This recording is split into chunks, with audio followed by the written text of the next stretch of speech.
ದೇಶದಲ್ಲಿ ಎರಡನೇ ಹಂತದಲ್ಲಿ ಕರ್ನಾಟಕದ 14 ಕ್ಷೇತ್ರಗಳಿಗೆ ಲೋಕಸಭಾ ಚುನಾವಣೆ ನಡೆಯಲಿದ್ದು ಇವತ್ತಿನಿಂದ ನಾಮಪತ್ರ ಸಲ್ಲಿಕೆಯ ಪ್ರಕ್ರಿಯೆ ಶುರುವಾಗಿದೆ. ಮೊದಲ ದಿನವೇ ಬೆಂಗಳೂರು ಗ್ರಾಮಾಂತರ ಕ್ಷೇತ್ರದಲ್ಲಿ ಕಾಂಗ್ರೆಸ್ ಅಬ್ಬರಿಸಿದೆ. ಬೃಹತ್ ಮೆರವಣಿಗೆ ಮೂಲಕ ಡಿಕೆ ಸುರೇಶ್ ನಾಮಿನೇಷನ್ ಮಾಡಿದರು. ಹಾಸನದಲ್ಲಿ ಮೈತ್ರಿ ಅಭ್ಯರ್ಥಿ ಪ್ರಜ್ವಲ್ ರೇವಣ್ಣ ಇವತ್ತು ಸಾಂಕೇತಿಕವಾಗಿ ನಾಮಪತ್ರ ಸಲ್ಲಿಸಿದರು.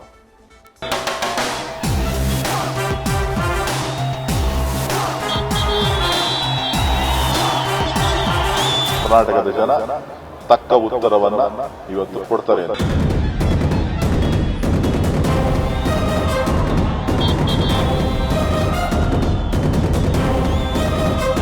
ನಾನು ರೆಡಿಮೇಡ್ ಗಂಡು ನಿಮ್ಗಿದ್ದೇನೆ, ನಿಮ್ಮ ಸೇವೆಯನ್ನು ಮಾಡಲಿಕ್ಕೆ.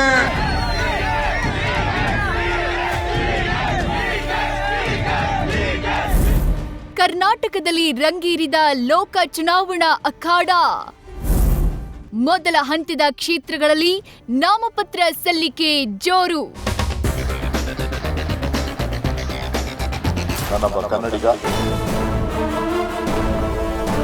ಕರ್ನಾಟಕದಲ್ಲಿ ಲೋಕಸಭಾ ಚುನಾವಣೆ 2 ಹಂತಗಳಲ್ಲಿ ನಡೆಯಲಿದೆ.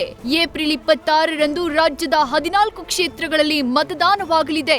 ಇಂದಿನಿಂದ 2ನೇ ಹಂತದ ಚುನಾವಣೆಗೆ ನಾಮಪತ್ರ ಸಲ್ಲಿಕೆ ಪ್ರಕ್ರಿಯೆ ಶುರುವಾಗಿದ್ದು, ಮೊದಲ ದಿನವೇ ಅಭ್ಯರ್ಥಿಗಳು ಅಬ್ಬರದಿಂದ ಉಮೇದುವಾರಿಕೆ ಸಲ್ಲಿಕೆ ಮಾಡಿದ್ದಾರೆ.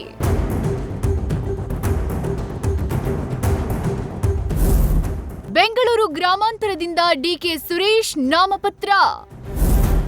ಭರ್ಜರಿ ರೋಡ್ ಶೋ ಮೂಲಕ ಕಾಂಗ್ರೆಸ್ ಶಕ್ತಿ ಪ್ರದರ್ಶನ.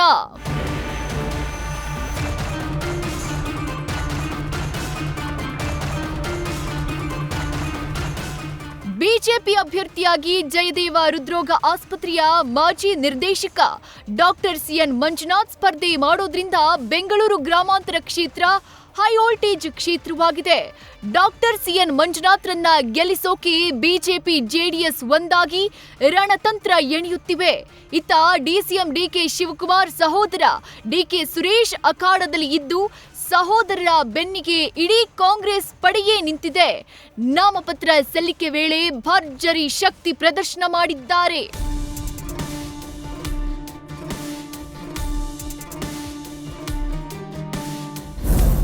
ಅಣ್ಣನ ಆಶೀರ್ವಾದ ಪಡೆದು ಕನ್ನಡ ಕಹಳೆ ಮೊಳಗಿಸಿದ ಡಿಕೆ ಸುರೇಶ್.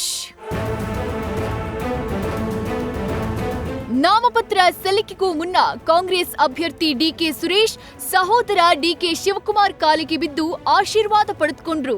ಡಿಕೆಶಿ ಕೈಯಿಂದ ಬಿ ಫಾರಂ ಪಡೆದುಕೊಂಡ್ರು. ಬಳಿಕ ಕುಟುಂಬ ಸಮೇತ ಕನಕಪುರದ ಕಂಕೇರಮ್ಮ ದೇವಾಲಯಕ್ಕೆ ತೆರಳಿ ವಿಶೇಷ ಪೂಜೆ ಸಲ್ಲಿಸಿದ್ರು.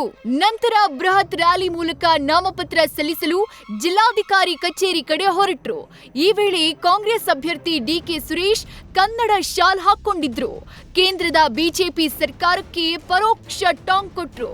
ಇನ್ನು ರ್ಯಾಲಿ ವೇಳೆ ಡಿಕೆ ಸುರೇಶ್ಗೆ ಇಡೀ ಕಾಂಗ್ರೆಸ್ ಪಡೆ ಬೆಂಬಲವಾಗಿ ನಿಂತಿದ್ದು ಕಂಡುಬಂತು. ರ್ಯಾಲಿ ಬಳಿಕ ಬೆಂಗಳೂರು ಗ್ರಾಮಾಂತರ ಜಿಲ್ಲಾಧಿಕಾರಿ ಕಚೇರಿಯಲ್ಲಿ ಕಾಂಗ್ರೆಸ್ ಅಭ್ಯರ್ಥಿಯಾಗಿ ಡಿಕೆ ಸುರೇಶ್ ನಾಮಪತ್ರ ಸಲ್ಲಿಸಿದ್ರು. ನಾನೀಗ ಆಲ್ರೆಡಿ ಸ್ಪಷ್ಟಪಡಿಸಿದ್ದೇನೆ, ನಾನೊಬ್ಬ ಭಾರತೀಯ, ನಾನೊಬ್ಬ ಕನ್ನಡಿಗರ ಪರವಾಗಿ, ಕನ್ನಡಿಗರಿಗೆ ಧ್ವನಿಯಾಗಿ, ಕನ್ನಡದ ಪರವಾಗಿ ಏನು ಸಮಸ್ಯೆಗಳಿದೆ ಆ ಧ್ವನಿಗೆ ಕರ್ನಾಟಕದ ಜನ ತಕ್ಕ ಉತ್ತರವನ್ನ ಇವತ್ತು ಕೊಡ್ತಾರೆ ಅಂತ. ಇನ್ನು ರಾಮನಗರದಲ್ಲಿ ಬೃಹತ್ ಸಾರ್ವಜನಿಕ ಸಮಾವೇಶವನ್ನು ಕಾಂಗ್ರೆಸ್ ಆಯೋಜನೆ ಮಾಡಿತ್ತು. ವೇದಿಕೆಯಲ್ಲಿ ಸಿಎಂ ಡಿಸಿಎಂ ಸೇರಿದಂತೆ ಎಲ್ಲರೂ ಕನ್ನಡ ಶಾಲನ್ನ ಹಾಕಿದ್ದು ಗಮನ ಸೆಳೆಯಿತು. ನಾಮಪತ್ರ ಸಲ್ಲಿಸಿದ್ದ ಬಳಿಕ ವೇದಿಕೆಗೆ ಬಂದ ಡಿಕೆ ಸುರೇಶ್ ಸಿಎಂ ಸಿದ್ದರಾಮಯ್ಯ ಕಾಲಿಗೆ ಬಿದ್ದು ಆಶೀರ್ವಾದ ಪಡೆದುಕೊಂಡ್ರು. ಸಮಾವೇಶದಲ್ಲಿ ಮಾತನಾಡಿದ ಸಿಎಂ ಡಿಸಿಎಂ ಬಿಜೆಪಿ ಮತ್ತು ಜೆಡಿಎಸ್ ವಿರುದ್ಧ ವಾಗ್ದಾಳಿ ನಡೆಸಿದ್ರು. ದೇವೇಗೌಡರು ಬರೀ ಸುಳ್ಳು ಹೇಳಕ್ ಶುರು ಮಾಡ್ಕೊಂಡ್ಬಿಟ್ಟಿದ್ದಾರೆ. ಈಗ ಬರೀ ಸುಳ್ಳು. ನರೇಂದ್ರ ಮೋದಿ ಅವರು ಸುಳ್ಳುಗಾರ, ಇವರು ದೇವೇಗೌಡರು ಇನ್ನೊಬ್ಬರು ಸುಳ್ಳುಗಾರ. ದೇವೇಗೌಡರ ಕುಟುಂಬದ ಕೊಡುಗೆ ಕಾವೇರಿ ಜಲಾನಯನ ಪ್ರದೇಶಕ್ಕೆ ಜೀರೋ, ಏನು ಮಾಡಿಲ್ಲ. ಇವತ್ತು ಬಿಜೆಪಿಯವರು ಹೇಳ್ತಾ ಇದ್ದಾರೆ, ಪಾಪ ಬಿಜೆಪಿ ದಳದ ಅಭ್ಯರ್ಥಿನ ಈಗ ಬಿಜೆಪಿ ಚಿಹ್ನೆ ನಿಲ್ಲಿಸ್ಬಿಟ್ಟಿದ್ದಾರೆ. ನಾನು ಅದನ್ನು ಚರ್ಚೆ ಮಾಡಕ್ ಹೋಗುದಿಲ್ಲ. ಇನ್ ದಳ ಎಲ್ಲಿದೆ? ಇವತ್ತು ಕುಮಾರಣ್ಣ 2 ಬಾರಿ ಈ ಜಿಲ್ಲೆಯಿಂದ ಮುಖ್ಯಮಂತ್ರಿ ಆಗಿ ನಿಮ್ಮನ್ನೆಲ್ಲ ಬಿಟ್ಟು ಈಗ ಎಲ್ಲಿ ಹೊರಟಿದ್ದಾರೆ? ಮಂಡ್ಯಗೆ ಹೊರಟಿದ್ದಾರೆ. ನೀವೆಲ್ಲ ಅವ್ರಿಗೆಲ್ಲ ಟಾಟಾ ಗುಡ್ ಬೈ ಹೇಳ್ಬೇಕು. ಹಾಸನದಲ್ಲಿ ಮೈತ್ರಿ ಅಭ್ಯರ್ಥಿ ಪ್ರಜ್ವಲ್ ರೇವಣ್ಣ ನಾಮಿನೇಷನ್. ತಾತನ ಆಶೀರ್ವಾದ ಪಡೆದು ಸಾಂಕೇತಿಕವಾಗಿ ನಾಮಪತ್ರ ಸಲ್ಲಿಕೆ.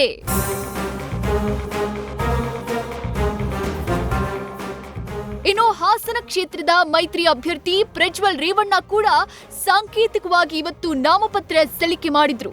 ಅದಕ್ಕೂ ಮೊದಲು ತಾತ ಹಾಗೂ ಮಾಜಿ ಪ್ರಧಾನಿ ಎಚ್.ಡಿ. ದೇವೇಗೌಡರ ಆಶೀರ್ವಾದ ಪಡೆದುಕೊಂಡ್ರು. ಇನ್ನು ಮಾಜಿ ಪ್ರಧಾನಿ ಎಚ್.ಡಿ. ಸೂಚಕರಾಗಿ ನಾಮಪತ್ರಕ್ಕೆ ಸಹಿ ಮಾಡಿದ್ರು. ಇನ್ನು ಹಿರಿಯ ಶಾಸಕರಾದ ಮಾಜಿ ಸಚಿವ ಎ. ಮಂಜು ಮತ್ತು ಶಾಸಕ ಸಿಎನ್ ಬಾಲಕೃಷ್ಣ ಅವರ ಕಾಲಿಗೂ ಬಿದ್ದು ಪ್ರಜ್ವಲ್ ರೇವಣ್ಣ ಆಶೀರ್ವಾದ ಪಡೆದ್ರು. ಬಳಿಕ ಜಿಲ್ಲಾ ಚುನಾವಣಾಧಿಕಾರಿ ಸಿ. ಸತ್ಯಭಾಮ ಕಚೇರಿಯಲ್ಲಿ ಸಾಂಕೇತಿಕವಾಗಿ ನಾಮಪತ್ರ ಸಲ್ಲಿಸಿದ್ರು.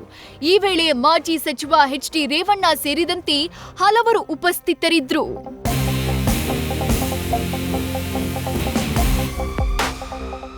ಒಟ್ಟಾರೆ ಇವತ್ತಿನಿಂದ ರಾಜ್ಯದಲ್ಲಿ ಲೋಕ ಚುನಾವಣಾ ಅಖಾಡ ಮತ್ತಷ್ಟು ಕಾವೇರಿದೆ. ಅದರಲ್ಲೂ ಬೆಂಗಳೂರು ಗ್ರಾಮಾಂತರ ಕ್ಷೇತ್ರ ಇಡೀ ರಾಜ್ಯದ ಗಮನವನ್ನ ತನ್ನತ್ತ ಸೆಳೆದಿದ್ದು, ನಾಮಪತ್ರ ಸಲ್ಲಿಕೆ ದಿನವೇ ಕಾಂಗ್ರೆಸ್ ಭರ್ಜರಿ ಶಕ್ತಿ ಪ್ರದರ್ಶನ ಮಾಡಿ ಬಿಜೆಪಿ ಜೆಡಿಎಸ್ ಮೈತ್ರಿಗೆ ಬಿಸಿ ಮುಟ್ಟಿಸಿದೆ.